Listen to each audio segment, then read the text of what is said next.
Hi friends, ಹೇಗಿದ್ದೀರಾ? ಎಲ್ಲ ಚೆನ್ನಾಗಿದ್ದೀರಾ ಅಂತ ಅನ್ಕೊಳ್ತೀನಿ. ವರ್ಣಿಕಾ ಅಡುಗೆ ಮನೆಗೆ ಸ್ವಾಗತ.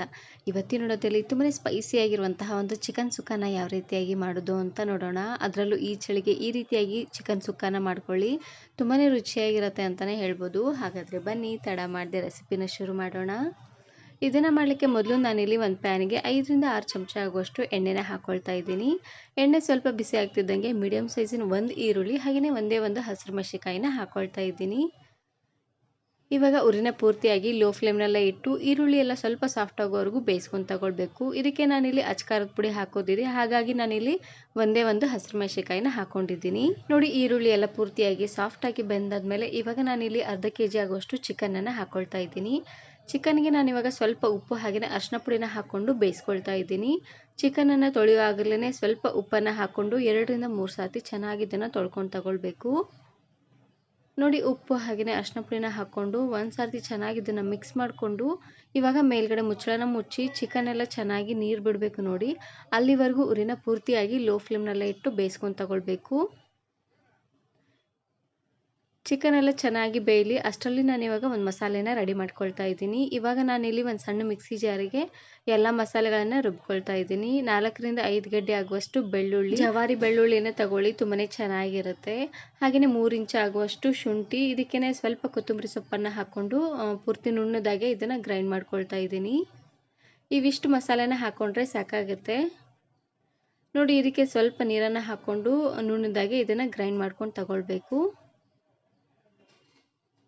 ಇವಾಗ ನೋಡ್ತಾ ಇರ್ಬೋದು, ಚಿಕನ್ ಎಲ್ಲ ಚೆನ್ನಾಗಿ ನೀರು ಬಿಟ್ಕೊಂಡಾಗಿದೆ. ನೋಡ್ತಾ ಇದ್ರಲ್ವಾ, ಈ ರೀತಿಯಾಗಿ ಚೆನ್ನಾಗಿದು ನೀರು ಬಿಡೋವರೆಗೂ ಉರಿನ ಪೂರ್ತಿಯಾಗಿ ಲೋ ಫ್ಲೇಮ್ನಲ್ಲೇ ಇಟ್ಟು ಬೇಯಿಸ್ಕೊಳ್ಬೇಕು. ಈ ರೀತಿಯಾಗಿ ಮಾಡೋದ್ರಿಂದ ಚಿಕನ್ನಲ್ಲಿರುವಂಥ ಹಸಿ ಸ್ಮೆಲ್ಲೆಲ್ಲ ಹೊರಟೋಗ್ಬಿಡುತ್ತೆ. ಹಾಗೆಯೇ ನಾವು ಹಾಕುವಂತಹ ಮಸಾಲೆ ಎಲ್ಲ ಚೆನ್ನಾಗಿ ಎಳ್ಕೊಳ್ಳುತ್ತೆ. ಚಿಕನ್ ಸಪ್ಪೆ ಸಪ್ಪೆ ಅಂತ ಅನಿಸೋದಿಲ್ಲ. ಹಾಗಾಗಿ ಇವಾಗ ನಾನಿಲ್ಲಿ ರುಬ್ಬಿರುವಂತಹ ಮಸಾಲೆನ ಹಾಕ್ಕೊಳ್ತಾ ಇದ್ದೀನಿ. ನೋಡಿ, ಮಸಾಲೆನ ಹಾಕ್ಕೊಂಡು ಒಂದು ಸಾರಿ ಇದನ್ನು ಮಿಕ್ಸ್ ಮಾಡಿಕೊಂಡು ಇವಾಗ ಉಳಿದಿರುವಂತಹ ಎಲ್ಲ ಪದಾರ್ಥನೂ ಇವಾಗಲೇ ನಾನಿಲ್ಲಿ ಹಾಕ್ಕೊಳ್ತಾ ಇದ್ದೀನಿ. ಇದಕ್ಕೆ ನಾನಿಲ್ಲಿ ಅಚ್ಕಾರದ ಪುಡಿನ ಹಾಕ್ಕೊಳ್ತಾ ಇದ್ದೀನಿ. ನಾವು ಆವಾಗಲೇ ಒಂದು ಹಸಿರು ಮೆಣಸಿನಕಾಯಿನ ಹಾಕ್ಕೊಂಡಿದ್ವಿ ನೋಡಿ, ಹಾಗಾಗಿ ಇದಕ್ಕೇ ಸ್ವಲ್ಪ ಅಚ್ಕಾರದ ಪುಡಿನ ಹಾಕ್ಕೊಳ್ತಾ ಇದ್ದೀನಿ. ಒಂದು 2ರಿಂದ 3 ಚಮಚ ಆಗುವಷ್ಟು ಅಚ್ಕಾರದ ಪುಡಿ ಹಾಕ್ಕೊಂಡ್ರೆ ಸಾಕಾಗುತ್ತೆ. ಹಾಗೆಯೇ 1 ಚಮಚ ಆಗುವಷ್ಟು ಗರಂ ಮಸಾಲ, 1 ಚಮಚ ಆಗುವಷ್ಟು ಚಿಕನ್ ಮಸಾಲಾನ ಹಾಕ್ಕೊಳ್ತಾ ಇದ್ದೀನಿ. ಇದ್ರ ಜೊತೆಗೆ ಲಾಸ್ಟಲ್ಲಿ ಚೆನ್ನಾಗಿ ಹಣ್ಣಾಗಿರುವಂತಹ ಒಂದು ಟೊಮೆಟೊನ ಈ ರೀತಿಯಾಗಿ ಸಣ್ಣದಾಗಿ ಕಟ್ ಮಾಡಿ ಹಾಕ್ಕೊಳ್ತಾ ಇದ್ದೀನಿ. ಟೊಮೆಟೊನ ಹಾಕ್ಕೊಳ್ಳಿ, ಹುಳಿ ಹುಳಿಯಾಗಿ ತುಂಬಾ ಚೆನ್ನಾಗಿರುತ್ತೆ. ಈ ರೀತಿಯಾಗಿ ಕಟ್ ಮಾಡಿ ಆದರೂ ಹಾಕ್ಕೊಳ್ಬೋದು, ಇಲ್ಲಾಂದರೆ ಮಿಕ್ಸಿ ಜಾರಲ್ಲಿ ಗ್ರೈಂಡ್ ಮಾಡಿ ಸಹ ನೀವು ಇಲ್ಲಿ ಹಾಕ್ಕೊಳ್ಬೋದು. ನೋಡಿ, ಎಲ್ಲವನ್ನು ಹಾಕ್ಕೊಂಡು ಒಂದು ಸಾರಿ ಚೆನ್ನಾಗಿ ಇದನ್ನು ಮಿಕ್ಸ್ ಮಾಡಿಕೊಂಡು ಉರಿನ ಪೂರ್ತಿಯಾಗಿ ಲೋ ಫ್ಲೇಮ್ನಲ್ಲೇ ಇಟ್ಟು ಒಂದು 3ರಿಂದ 4 ನಿಮಿಷವರೆಗೂ ಚೆನ್ನಾಗಿ ಇದನ್ನು ಬೇಯಿಸ್ಕೊಳ್ಬೇಕು. ಮಸಾಲೆಯಲ್ಲಿರುವಂಥ ಹಸಿ ವಾಸನೆ ಎಲ್ಲ ಹೊರಟೋಗ್ಬೇಕು ನೋಡಿ, ಹಾಗಾಗಿ ಅಲ್ಲಿವರೆಗೂ ಚೆನ್ನಾಗಿ ಇದನ್ನು ಮಿಕ್ಸ್ ಮಾಡಿಕೊಂಡು ಬೇಯಿಸ್ಕೊಂಡು ತಗೊಳ್ಳಿ.